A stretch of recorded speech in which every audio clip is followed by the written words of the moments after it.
Mtakatifu, asante na kukaribisha katika kipindi hichi. Wewe uinuliwe sana, mimi nishuke chini. Kamata kinywa changu, kitumie sawa na mapenzi yako. Roho Mtakatifu, karibu, tamaraki na kupenda. Wewe ni wakili mwaminifu, unayetufundisha siri za ndani za Kristo. Karibu, chukua nafasi sahihi na hata maneno yakao uponyaji kwa watu ambao Baba saizi utawapa nafasi ya kuingia kwenye kipindi hichi. Katika jina la Yesu Kristo ninaomba na kuamini. Amen. Na kusalimu ndugu yangu mahali popote katika jina la Yesu Kristo wa Nazareti. Ninayo furaha kukaa mbele zako na kujadiliana au kufundisha habari hizi ambazo yamkini unaweza kaona ni ngeni kwako kwa siku ya leo, lakini neema ya Mungu itakusaidia. Somo la sahihi lina kichwa cha habari kinachosema Jehanamu. Usiogope, Jehanamu ni mwisho wa kukataa wokovu wa Kristo. Jehanamu ni mwisho wa kukataa wokovu wa Kristo. Kwa hiyo tunaposema neno Jehanamu, manake hapo tena unakuwa umefika mwisho wa kukataa wokovu wa Yesu. Neno la utangulizi linasema yeyote asiyezaliwa mara ya pili hataruhusiwa kuingia ufalme wa Mungu, bali hukumu yake ni jehanamu ya milele.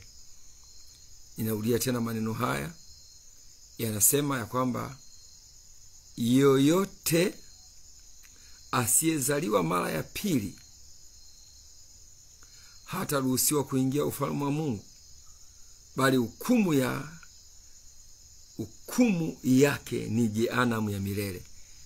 Kutoka kwenye rejea kwenye Yohana 3 mstari ule wa 5 mpaka wa 7. Na habari hizo unaweza kuzipata kwenye kitabu kile cha Ufunuo 21 na ule mstari wa 8. Inasema yoyote asiyezaliwa mara ya pili hatoingia ufalme wa Mungu, bali hukumu yake ni jehanamu ya milele. Sasa maana ya jehanamu kwa tafsiri mbalimbali. Jehanamu ni kutoka neno la Kiebrania Gehemna au bonde la Hinom, mahali pa kuchoma taka nje ya Yerusalemu, likawa mfano wa mateso ya milele. Kumbe hili neno Yesu aliliona mahali pale Yerusalemu kulikuwa na sehemu ambako wanachoma taka, na yamkini alikuwa anaona ni moto wa ajabu sana. Ukiona kitu kimeandikwa kwenye Biblia, ujue kina muktadha wa fundisho, kina muktadha wa kuelimisha watu tukio ambalo si la kawaida. Maana inaonekana ni sehemu ambako taka zilikuwa zikichomwa na moto ulikuwa ni mkali. Kwa hiyo tunaona kwamba moto ule sasa unafananishwa, au ile namna ilivyokuwa ikionekana inafananishwa na mtu ambaye amefika mwisho, yani amekataa neema ya wokovu. Mwisho wa kukataa wokovu,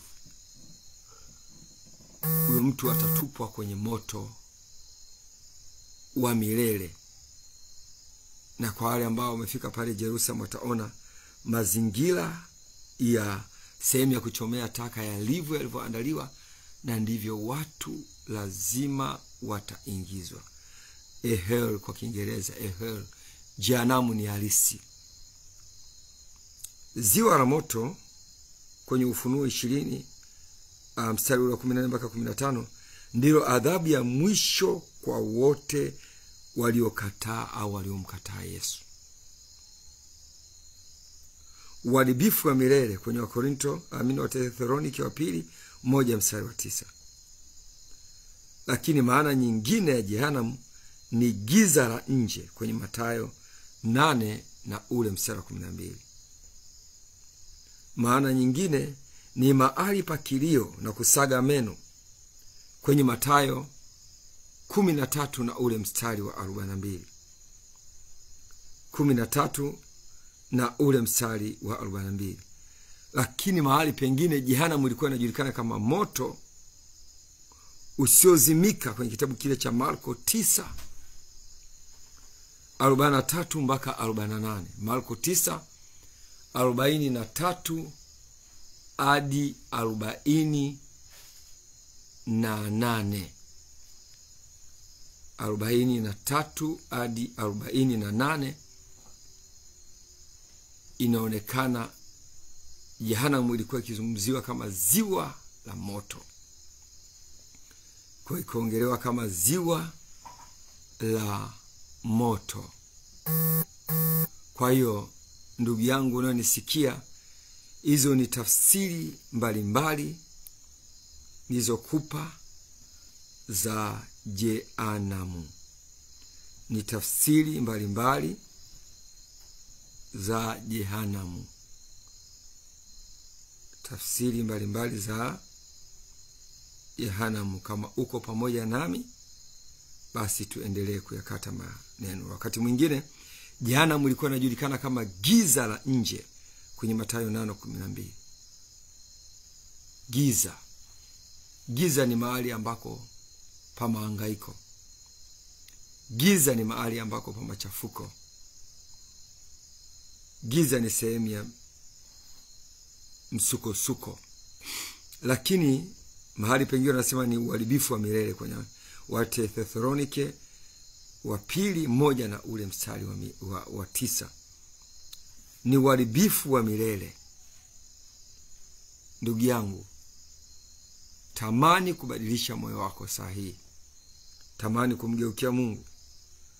Na ile Marko 9 mstari wa 48, 43 mpaka 48 anasema ni moto usiozimika. Moto usiozimika. Hebu tuangalie mahusiano kati ya jehanamu na ubatizo. Ubatizo ni ishara ya kuzaliwa pamoja na Kristo na kufufuka upya katika maisha mapya. Ndivyo inavyosema Warumi 6 mstari wa 3 mpaka 4. Lakini kukataa ubatizo ni kukataa utii na kujitenga na wokovu wa kweli. Kukataa ubatizo ni kukataa utii wa kujitenga na wokovu wa kweli. Hatari ya jehanamu kwenye ile Marko 16:16 itakuwa iko juu yako. Haya ni mahusiano ya jehanamu na ubatizo. Lakini watu wengi hujihesabia haki pasipo ubatizo. Lakini Yesu mwenyewe alibatizwa kama mfano halisi kwamba usipobatizwa unataka kwenda kwenye jehanamu. Kwenye kile kitabu cha Mathayo 3 mstari ule wa 13 mpaka 17. Tunaona namna ambavyo Yesu alipokuwa akibatizwa pale Yordani na Yohana Mbatizaji. Lakini jehanamu na ushirika wa meza ya Bwana ukoje? Jehanamu na ushirika wa meza ya Bwana ukoje? Tunaona meza ya Bwana ni ukumbusho wa damu na mwili wa Kristo. Dhamana ya wokovu wetu ni dhamana ya wokovu wetu. Wakorintho wa kwanza 11 mstari wa 23 mpaka wa 30. Kwa hiyo tunaposema meza ya Bwana ni dhamana ya wokovu wetu. Lakini tunaona wanaoshiriki bila kutubu au kubadilika hujiletea hukumu. Wengine ugua na ufa kabisa, hujiletea hukumu. Wengine hawawezi. Ndivyo maandiko yanasema kwenye mstari ule wa Korintho wa kwanza 11 na ule mstari wa 30. Wengine hawawezi, wengine wamekufa. Kwa kuna uhusiano kati ya jehanamu na ushirika wa meza ya Bwana. Lakini kukataa kushiriki ni kukataa neema ya wokovu, jambo linalofungua lango la hukumu ya milele. Ufunuo 3 na ule mstari wa 20 inasema, tazama nabisha hodi mlangoni mwako, mtu akinifungulia nitaingia kwake.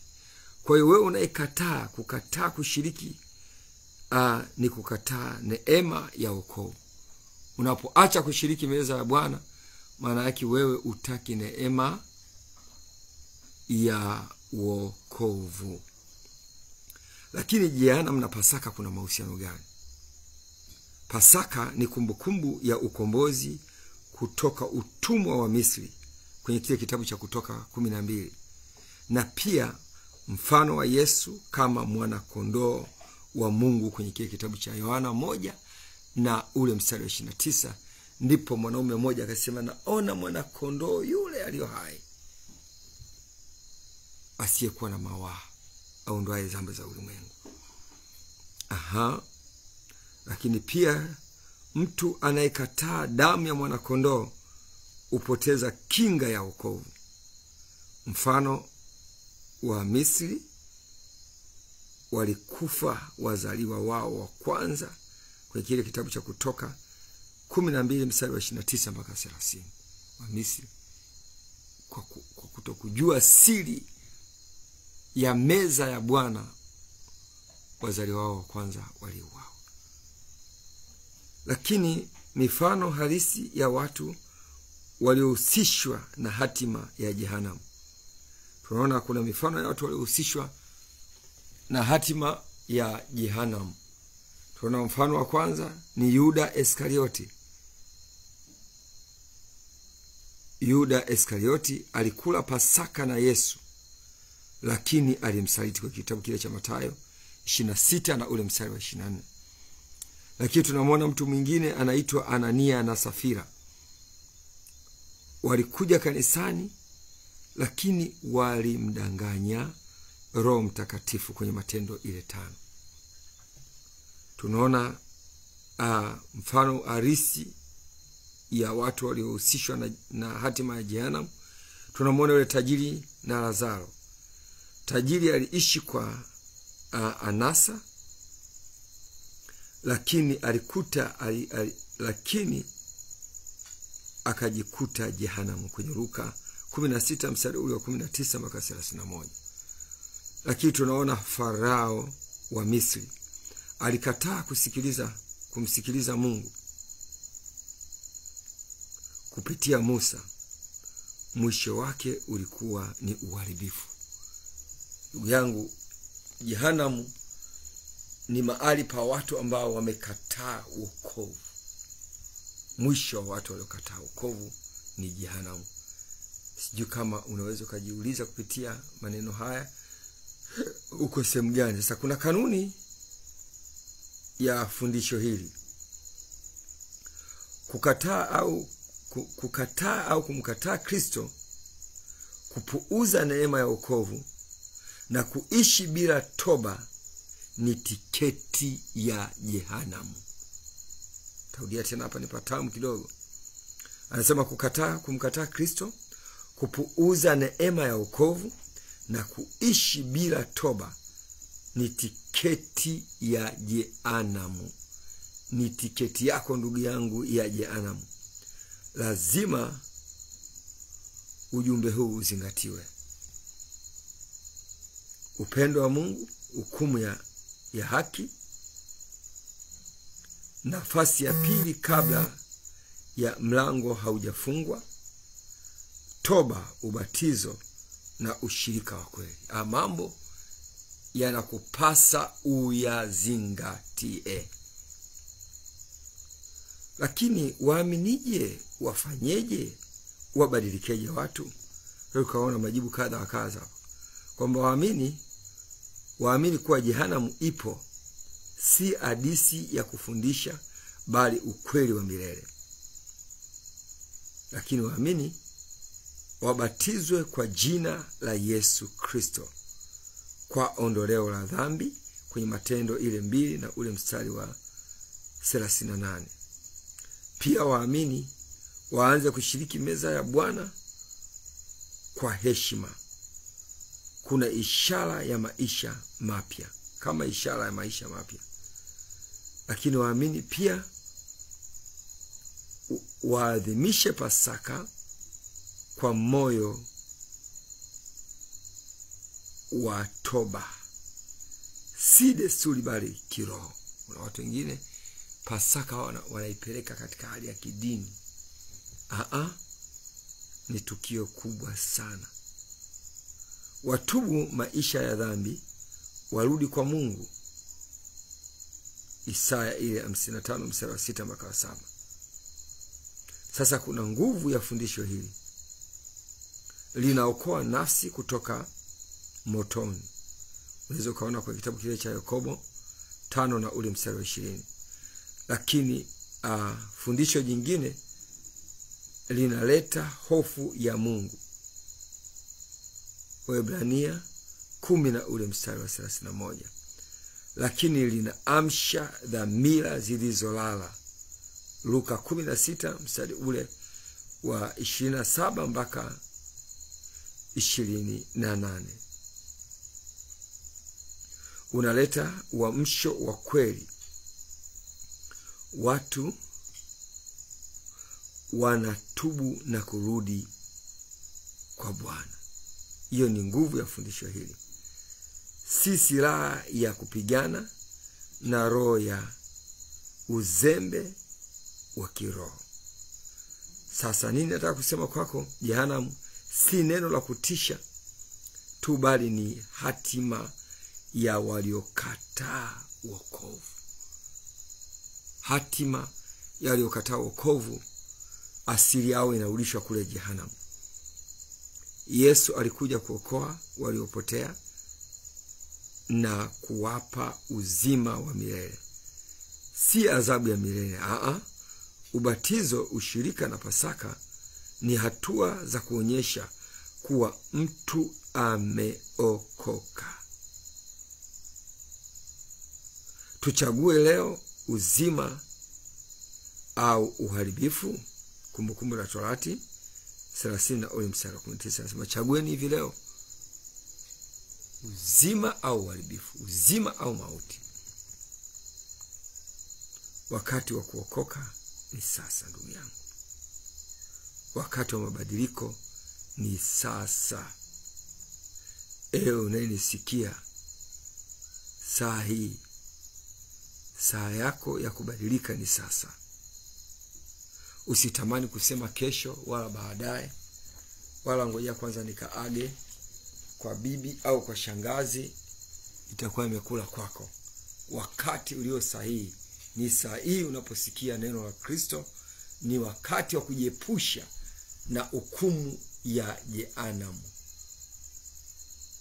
Kama umenisikia kwa makini, Roho Mtakatifu anakupa nafasi tena saa hii ya kujipatanisha naye kwa maneno machache, alafu nitaenda kukuombea. Asante. Fuatisha maneno haya, sema: Bwana Yesu, kwa yule ambaye hajaokoka pale kwenye mtandao, na wewe ambao unanisikia, kama hujaokoka, mpe Yesu maisha yako. Mkabidhi Yesu maisha yako. Yeye ndiyo breki ya jehanamu. Tunaona mifano kwa kina Enoko, walitembea na Mungu, hakuonja mauti. Hivi leo ndugu yangu, usitamani kufika kwenye ukomo wa kuingia jehanamu. Mpokee Yesu kuwa Bwana na Mwokozi wa maisha yako. Sema: Bwana Yesu, ninakushukuru Mungu kwa ajili ya neno hili la usiku huu. Ni neno ambalo limetumwa kwa wakati sahihi mbele zangu. Ninaomba Roho Mtakatifu, mguse mjoli wako mmoja mmoja kwenye utosi wake, katika jina la Yesu Kristo wa Nazareti. Ninaomba kwa damu ya mwanakondoo.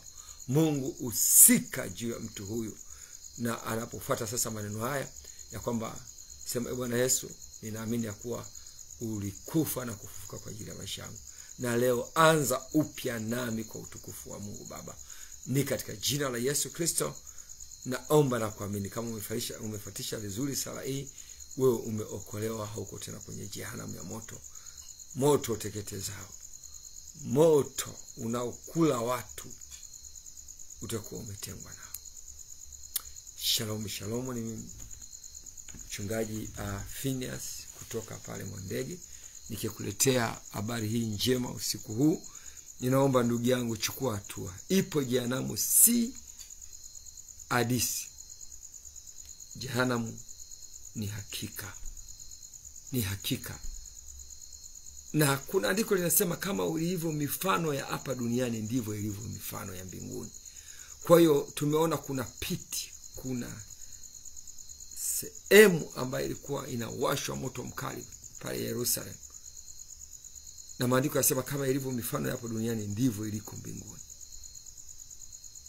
Usipange kukosa kukabiliana na kila changamoto, ili uambatane na huyo Yesu Kristo asiyekuwa na mipaka.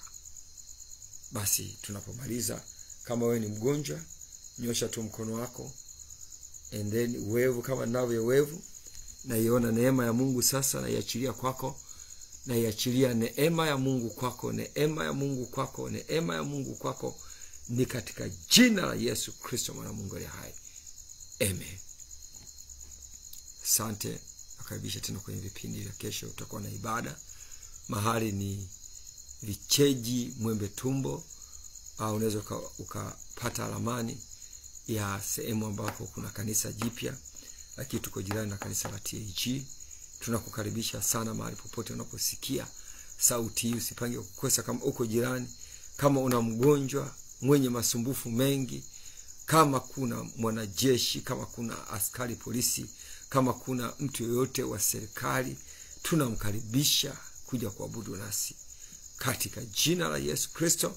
Kwa mawasiliano nimeweka pale juu, ni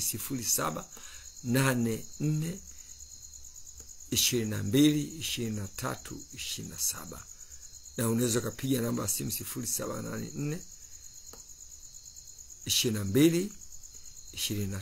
0784222327. Asante kwa kuwa pamoja nami. Bye bye.